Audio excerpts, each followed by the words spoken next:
Hey guys, what's up? I got some pretty cool information for you today, courtesy of 43rumors.com.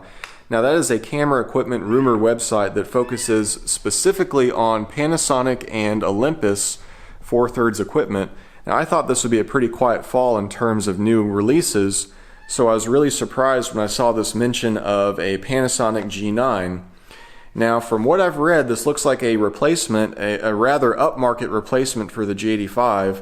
It might be sold alongside it, but right now we don't really know. But what's interesting is I was reading that it's going to have some of the GH5's video features like 4K 60. That is a huge deal. That's something that I bet every G85 user wants, is 60 frames per second at 4K. And with the G9 they're finally going to get that. Something else that was kind of a oddball feature is a top-mounted LCD. I guess it could be either like a DSLR style, just monochromatic LCD, or maybe they could go OLED and show some more information on there. But right now that looks like just an additional tool for maybe still shooters to use to see their settings. Could be a battery saving measure, so the back LCD doesn't have to be on all the time to show those settings. Also, it has this multi-shot mode similar to what Olympus has, where it will use the sensor shift stabilization to shift the sensor 4 times, take some shots and combine them to give you like a 40 megapixel, just a very detailed single shot. So that's cool. They're using the sensor shift in a way like that to give you more information in the shot. Great for landscapes.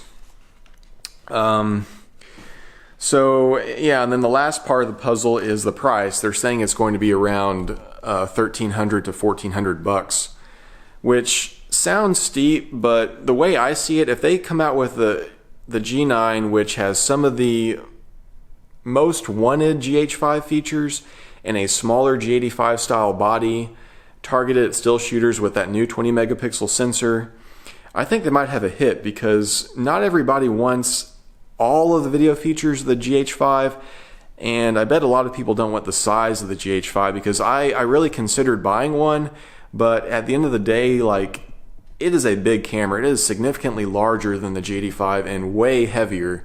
So yeah, if they can get that 4K 60 and a smaller body at that price, at $1,400, I would expect to see a full magnesium body instead of just half like the G85.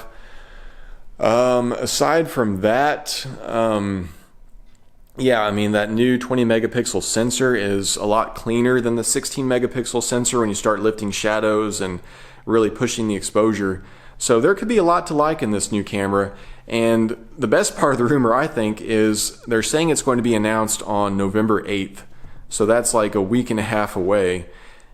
So whatever this is, we're going to see it soon, and it's going to be pretty awesome. I think it's going to make a lot of people continue to jump ship to micro 4/3 because they realize they don't really need a bigger, heavier system. They like the flexibility. It's very strong for video. You get a fast sensor readout. You don't get much rolling shutter like you do, even on the new Sony cameras, you get a lot of that. So yeah, I think this G9 is going to be something to really keep an eye out for, kind of splitting the difference, so to speak, between the G85 and the GH5. The price also splitting the difference.